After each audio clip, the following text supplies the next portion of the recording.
What's up, guys? Hope all is well.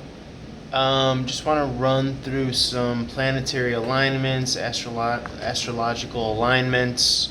I believe Mercury and Jupiter are going direct yesterday at the time of this recording. It's the 19th. They were supposed to go direct on the 18th, I believe. Jupiter, the planet of expansion. Mercury, the planet of communication. Just want to shout out to, hold on, let me look at Jupiter. Where's Jupiter?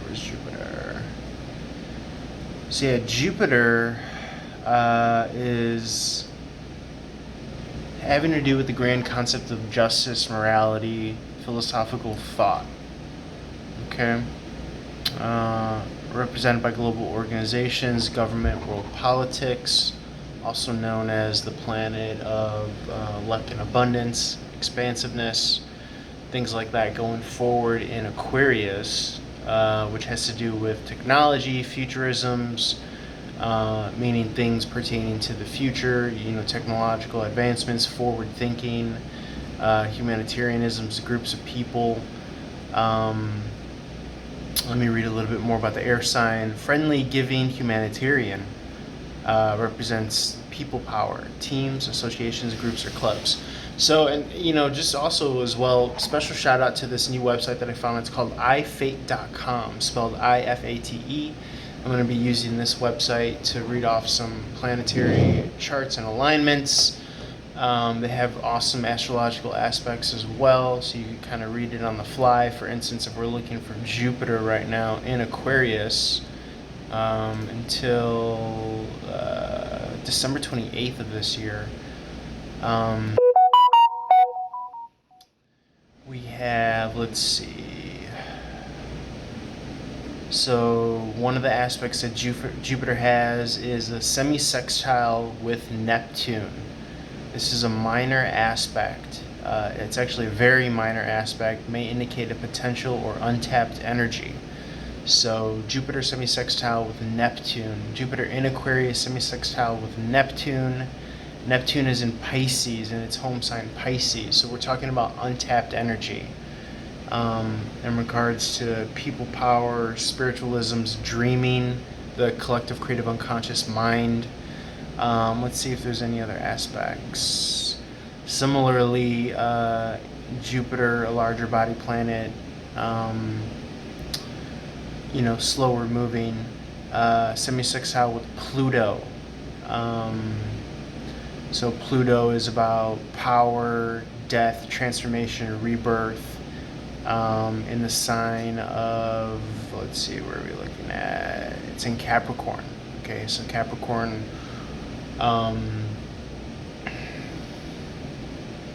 let's read a little bit about Capricorn. Patience, ambition, social status, social hierarchy. So there's a restructuring and a retransformation of kind of the social structure, as of late, especially with, quarantine and all that stuff, pandemic stuff and all the COVID stuff. So this is a very, volatile time. That goes without saying, not something that you guys don't know already, but it's, again, just interesting looking at this chart and how it's able to kind of give us the planetary aspects right in front of us. But, there is an emphasis on, like, justice prevailing. And it's kind of interesting, like, you see that in a very minor, little, minuscule example is, like, in stock trading, you have, like, an ETF, which is, like, a fund that follows kind of companies that are, like, consciously green, and are environmentally friendly. So that's having a touch on, like, this Aquarius energy that Jupiter is in, and how that's gonna prosper. That's gonna history is gonna show and prove for those kind of forefronting companies that are green friendly, earth conscientious, ran companies, whether it's like, zero carbon emissions or carbon negative, they definitely have a lane, more so than I think they're given credit for, and kind of the social zeitgeist, with all the kind of news media being doom and gloom anyway. Okay, another thing for Jupiter, we have Jupiter in opposition with midheaven. Their energies are at odds. They cause tension and difficulty with one another. Midheaven is, or the MC abbreviation on the astrological chart, represent an underlying theme or background force. Okay, and then we currently have Leo in the midheaven. So something that kind of rings a bell for me right now, when I think of Leo, I think of, okay, well, we have bravery, loyalty, protection of the weak, defense of the young, training, dedication. But then there's also that kind of pride, like the pride of the lion, in opposition with Jupiter, over midheaven, Leo over midheaven having to do with kind of an underlying theme or background force. It could be like an opposing energy to, your pride, where, Jupiter's kind of shining light, in some way, shape, or form, on the prideful aspects that maybe haven't had a light shown upon them.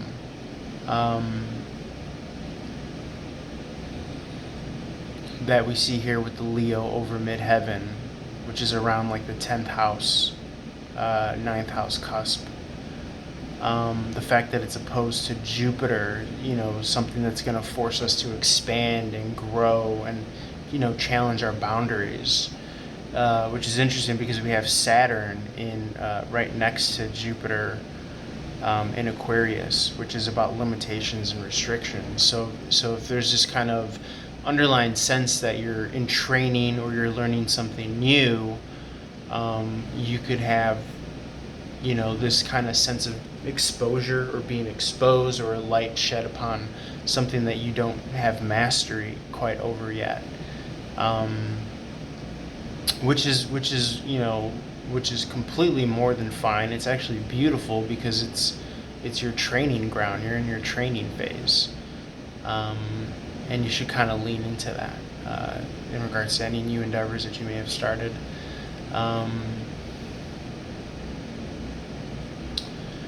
So you got to start somewhere, basically. But so that was just a quick run through about Jupiter. Just trying to see if there's anything else that wants to jump out at me that might be interesting.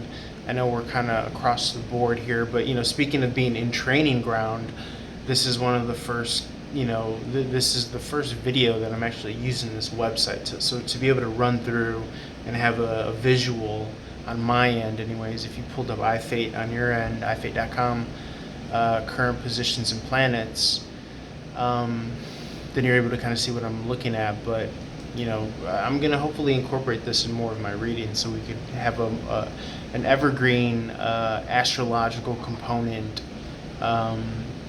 to give more of a voice or understanding, to the tarot, which can be redundant in the vacuum of in and of itself, without the context of the current planetary alignments, which again are ever changing and ever new.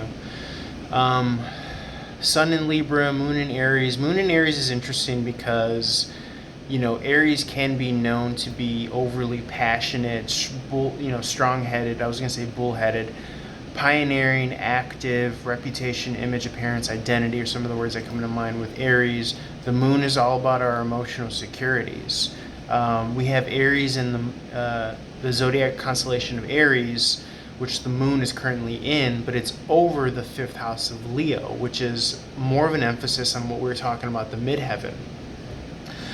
5th house Leo is, dramatic energies, self-expression, childlike wonder and awe, childlike spirit. It's romance, it's fun, it's playfulness, but it does have that pride element. And I think with the pride element comes from is, and it's emphasized especially with the moon in the 5th house, which again is the house of Leo, where Aries is over. Aries is, our self-identity, our expression. We have pride in who we are and what we bring to the table, what we care about, with the moon being in the 5th house and under Aries.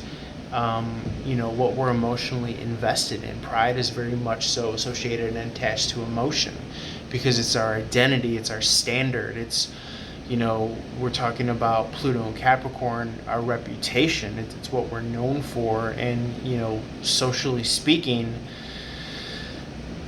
in caveman days or in evolutionary times, and obviously even now, if you're near the kind of metaphorical campfire socially, then you have better chances of survival, better chances of thriving, and better chances of successfully passing on your lineage, your legacy, your genetics, and you're a successful person.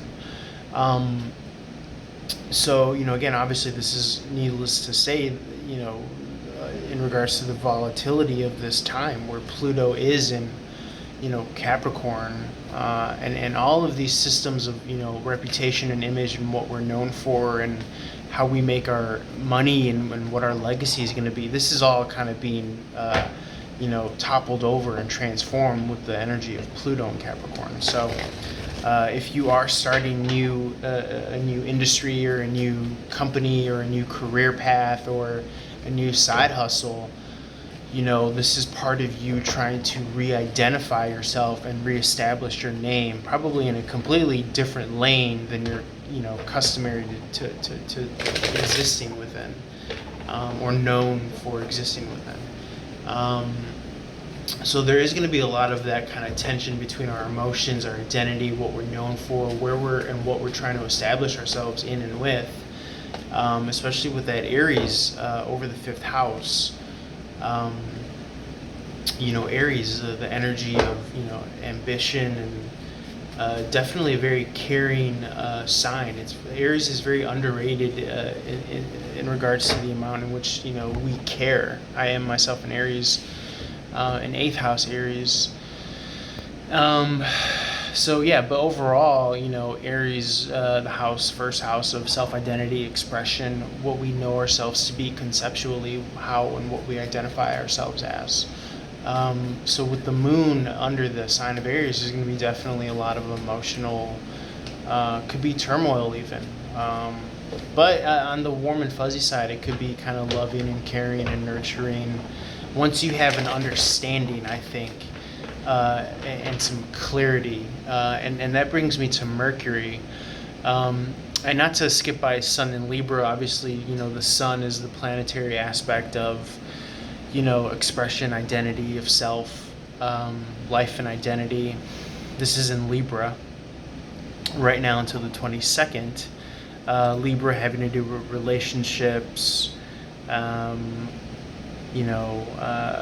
diplomacy, balance, friends, allies, competitors, foes, are some of the words that come to mind when we talk about Libra. So these are going to be highlighted this season as the sun is in Libra until the 22nd. But speaking of Mercury, Mercury is having to do with intellect, communication, but also kind of that understanding of our place in regards to relationships. Okay, especially career path and what you're doing either for your work, your day in, day out job. Where do you fall in the hierarchy of society or within the context of your relationship dynamic with the people that you serve or work with or work for?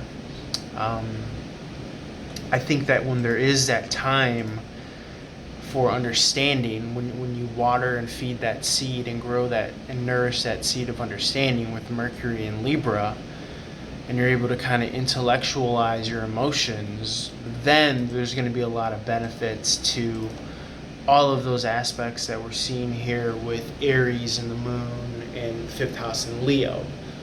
Otherwise, if there's not that communication to yourself and that understanding, then this could be very volatile in a negatively expressed way or manner. these energies, because Aries can be kind of combative and Leo can be quite prideful. And so when you throw the Cancerian moon in the mix and your emotions are hurt and things are taken personal, and it's not understood the underpinnings and the underlying, shout out to Scorpio,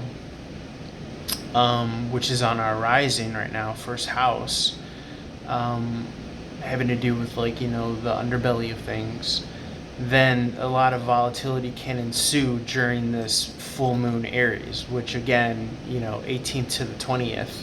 So at the time of this recording, it's already, it's kicked off yesterday. But with it is going to bring a lot of blessings as well. One thing that I read is kind of an uptick in resources, finances, money, miraculous healings, however much you believe in that. That's some positivity, I would say. What else can we say? I feel like I'm ranting and rambling because I am. But let's jump into some tarot.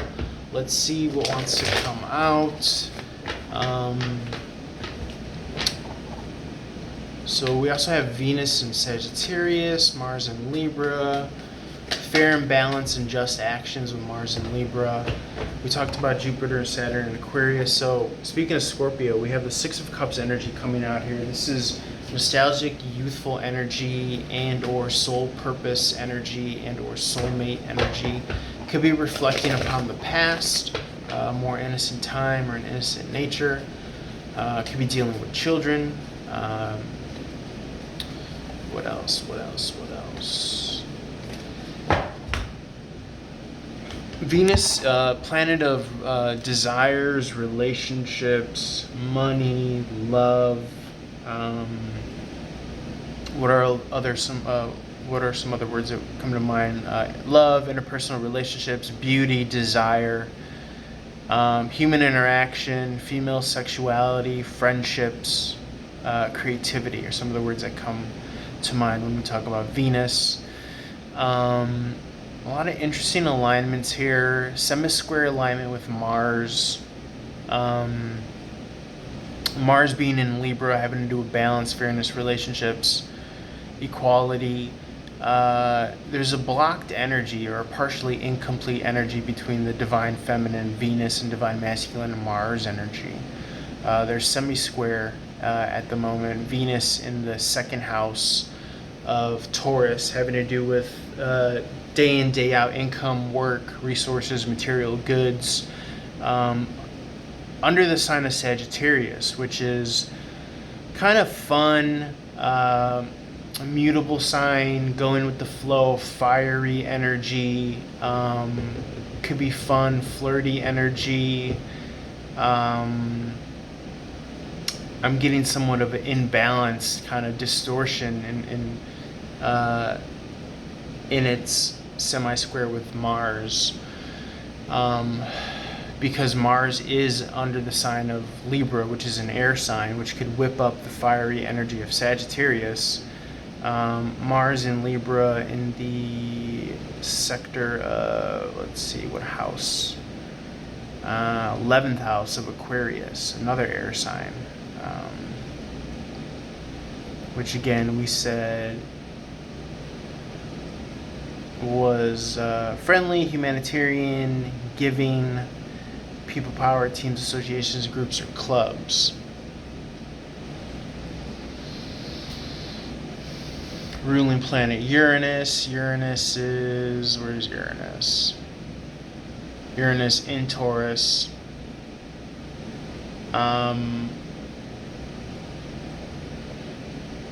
So we got this kind of interesting triad going on between these sectors. So we're all over the board here. But to go back with, Sagittarius. Sagittarius speaks to freedom and intellectualism. Travel, foreign relations, academics, or the web, right, or the internet, online. Also has to do with legalities, which is similar to Libra. But famously, Venus is more of that feminine component. Mars is Venus is the feminine component of that. legality, so the feminine side of things, whereas Mars is the masculine side of things. Sagittarius more the fiery, passionate, amiable, as it's a kind of mutable sign, but Libra being more of this kind of objective, remove the leadership role, as it's a cardinal sign. Also within the house of the 11th house of Aquarius, having to do with humanitarianism, groups of people, people power. Whereas Venus and Sag are in the second house, which is kind of more personal occupancies. What are your personal resources? What are your personal values and materialisms? So that it kind of makes more sense that these things are kind of at least at this moment in explaining it's kind of semi-square with each other. Okay, how are we integrating our own personal values with the kind of socialisms of and fairness of Libra in the 11th house of Aquarius, with that kind of dynamic masculine expression, the activeness of Mars, versus your own personal kind of desires and your kind of big, broad thinking of Sagittarius, which is ruling planet Jupiter, expansion, abundance, what you feel is, personally deserving to you, what you personally feel that you deserve, excuse me. Let's see, Venus and Jupiter are quintile with each other. Okay, mildly positive and supportive energy between two planets. Not for nothing, Jupiter has to do with fairness and balance, and its ruling sign Sagittarius is over Venus, so that kind of speaks to their mildly positive supporting energy. I think also with the fact that Jupiter is under Aquarius. What else? In the third house, this is Gemini's ruling house. Excuse me. Yeah, this video, it's safe to say this video is a shit show and all over the board, but what are you gonna do? You gotta roll with the punches. Picking up the 11th or the third house, excuse me. Again, Mercury ruled, Gemini ruled, mental activity, learning, siblings, communication. Okay, some things to keep in mind there. With Aquarius over the third house. Okay, so communicating in large groups, expanding your social network.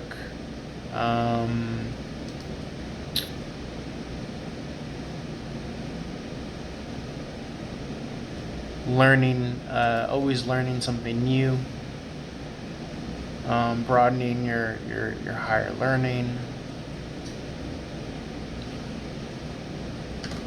or even having to do with your involvement in some sort of new social niche, or niche. I believe it's pronounced niche. Okay, but that's enough me scrambling to play astrologer. Let me jump into check out the website. Let me jump into some tarot. Let's see what wants to go on here. As far as the tarot, these two things want to jump out.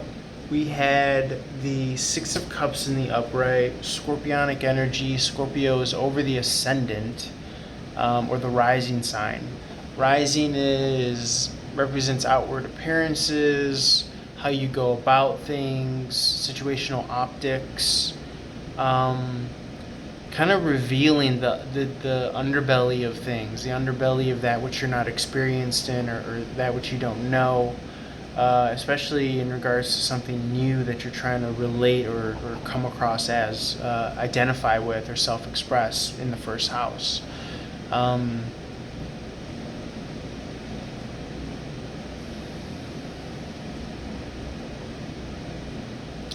Mars Scorpio, it's complex, sexual, creative, ambitious, the interplay of power and money, sex and money. So we talked about power dynamics, okay?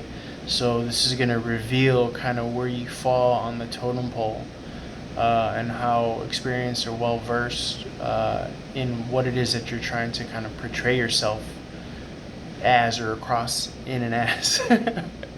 Like me trying to play astrologer, you know. So very interesting.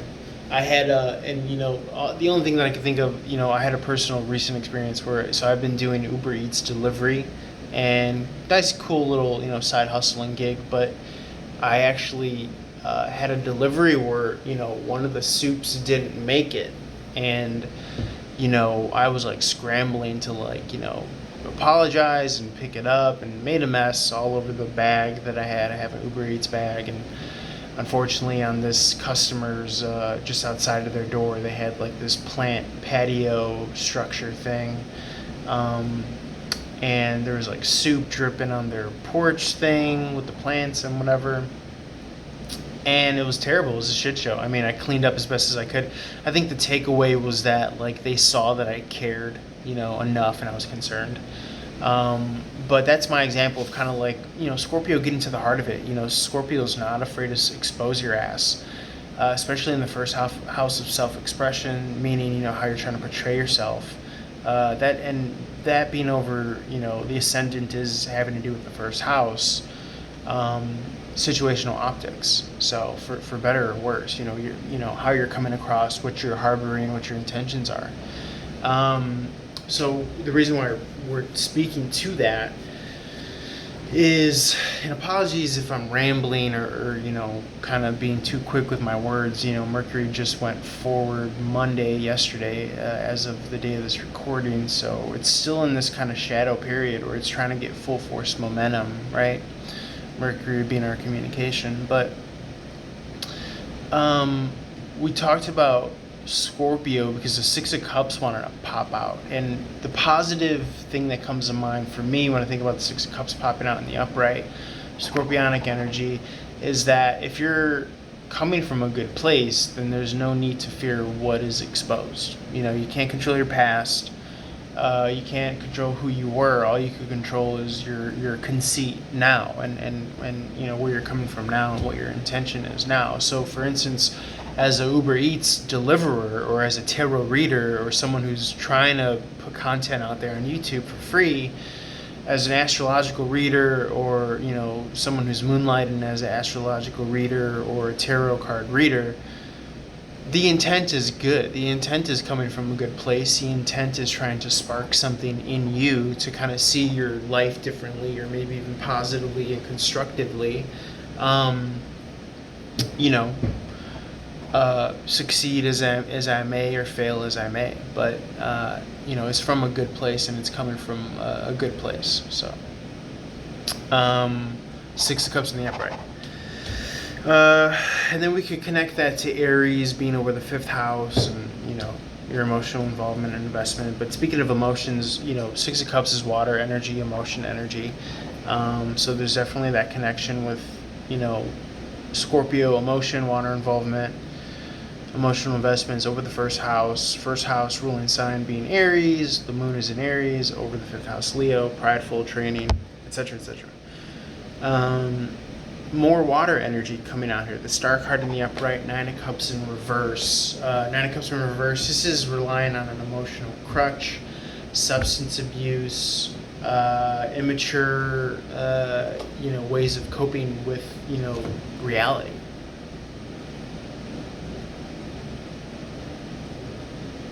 As I drink out of my comically big gas station mug.